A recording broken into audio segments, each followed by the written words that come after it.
The piece of advice that I'm about to give you is incredibly risky, but it's played out really nice for me. If you don't know who I am, I have generated well over $2 million for online fitness coaches with my online marketing agency. I myself make multiple five figures a month. I'm literally about to buy my dream car. I have retired my mom and all of those beautiful things. And a huge part of that, of my success, is because I use this risky technique or strategy, you could say. So let me give an example. Around a week ago, I acquired a new client.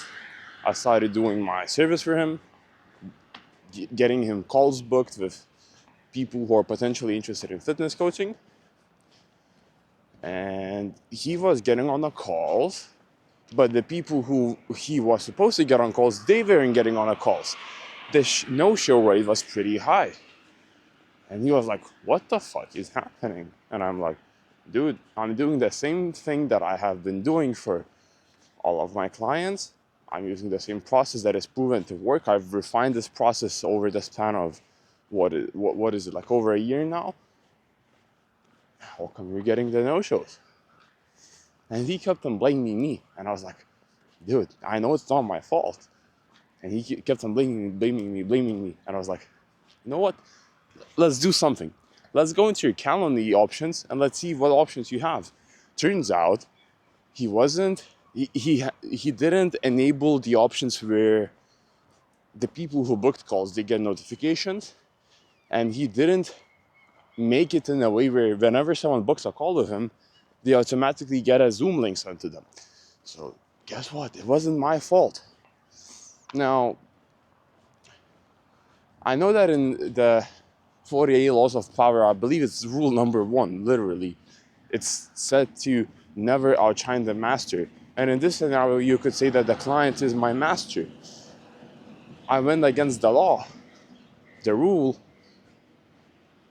but it turned out to play really nicely. He gained more respect for me because if I was if a bitch and I just like let him outshine me, you could say, he would still be getting no shows, and I would probably have lost him as a client. But since I wasn't scared to repress his attack, you could say, we fixed the problem. The show up rate skyrocketed. People started getting on calls. We started closing them. We started making money, and life is good now. So what's the takeaway? Don't let people push you around. Whenever you feel like you're actually in the right, and you know that it's not your fault, or you know that you're doing the right thing, let's say, don't be a bitch. Don't let people push you around. You're a man. Fucking grab yourself by the balls and repress them. That is if you're in the right. If you're in the wrong, if it's your fault, then by all means, take full self-accountability. Say that, oh shit, it's my problem. Be a real man. But if it's not your problem, repress. This takes a lot of balls to take action on. I'm talking a lot about balls today. Don't mind me. You need a lot of courage to take action on this. And you need to have a lot of self-respect.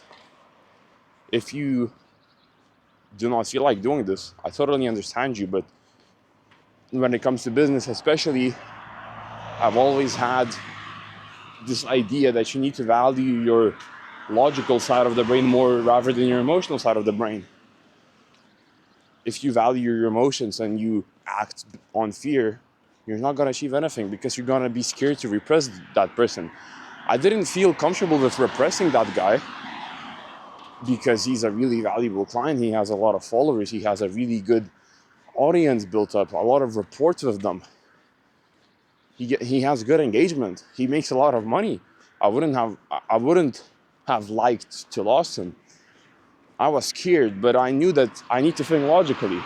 So I pushed back, and look, you're rolling in dough now. So I hope this made sense.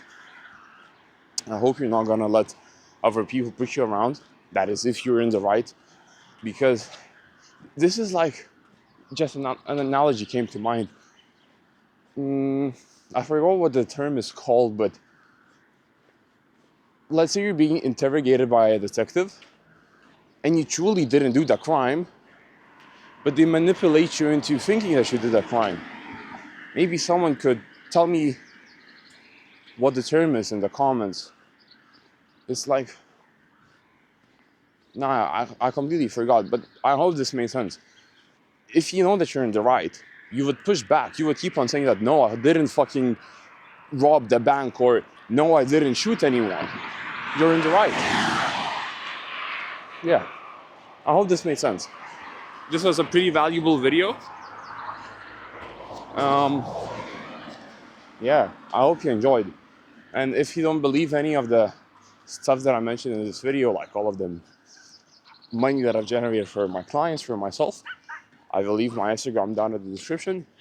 Go give it a look and you will see. So go check out my Instagram.